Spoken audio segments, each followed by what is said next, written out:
这一点呢，我们仍然可以感受到它受到意大利画派的影响。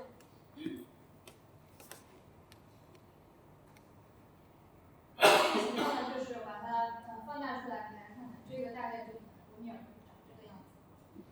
跟电影里的帅气的形象稍有不同。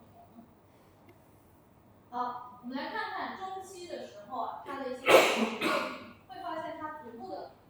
走向成熟，并且逐步的形成自己的风格。17世纪的时候呢，荷兰画家经常画女仆这个题材，基本上中产阶级家庭都会有女仆。那么这个女仆呢，大家就是这些中产阶级家庭的男主人、女主人聚在一起呢，常常最喜欢干的一件事是这样的，就是吐槽他们家的女仆。这个就有点，对吧？跟现在有点类似。好，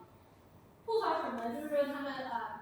我在家的时候呢，他很勤快；我不在家的时候呢，特别懒惰，是不是？然后呢，他还在偷偷的睡觉。好，这幅作品呢，你看呢，这样也是一个类似这样的作品，就是没人在的时候，这个女仆就在偷懒的睡觉，是在描绘他们这个不守规矩啊，没有人监管的时候就行为不端啊等等这样的一些画面。但其实呢，我们再来细细看看维米尔在描绘的这个场景当中啊，他其实更注重形式语言。比如说，这个女仆虽然在打盹，但是她旁边呢放了一杯酒，然后桌子上有这样的毯子，我们再次看到这个毯子花纹这个不同，还有一些水果，说明什么？它可能就是它给你一种想象什么呢？他可能刚刚来过一个客人，招待了一个客人之后刚刚走，然后这个女仆呢可能比较累了，她就稍稍打个盹。那这种呢，这个场景当中，我们感受到更多的是维米尔对于室内光线以及对于饱满的色彩，还有不同材质的物品，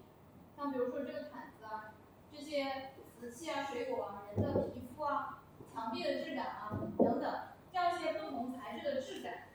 去它的探索，其实已经完全超越了这个题材的内容，做一个说教式的一个宣讲。那么对这件作品的研究呢，做了一个 X 光的这个照射，会发现呢，实际上维米尔一开始是在这个形式上呢，作品形式上在门口的位置安排过一个站立的男性形象，这也是呼应了刚才我们说的维米尔的作品产量那么低，他老改来改去的。这一改，人家又画了一张画，你还在原来那张画上再打正本，对不对？这肯定沾不上。后来他为了形式的需求，他选择把那个人去掉。但是我们看到这里有个椅子嘛，这椅子其实意味着就是刚刚这里坐了个人，然后他只不过走了而已，这样子啊。好，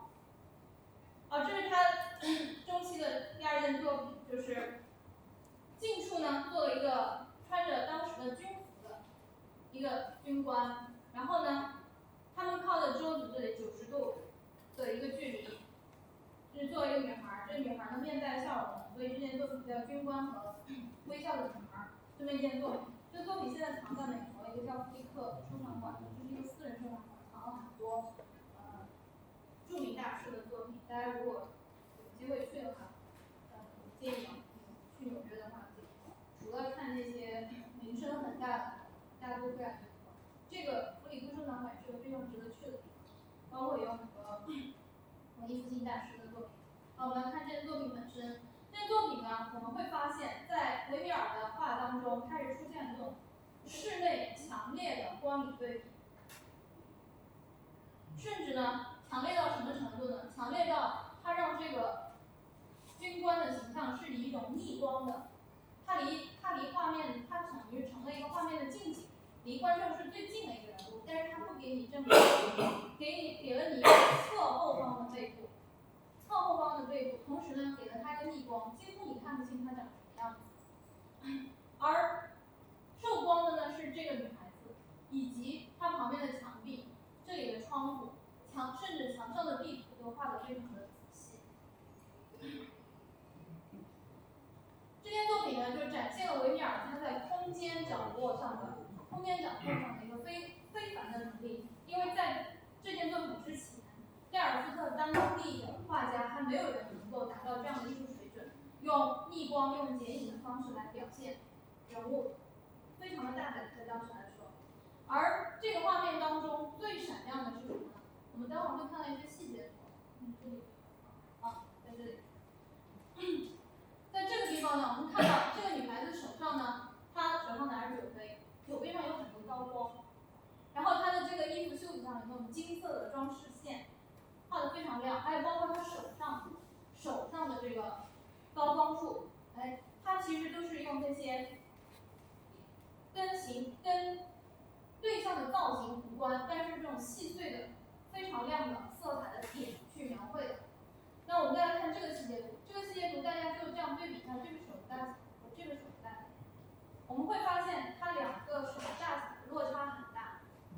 也就是说，处于近景位置的这个军官的手和处于中景位置的这个女孩子的手，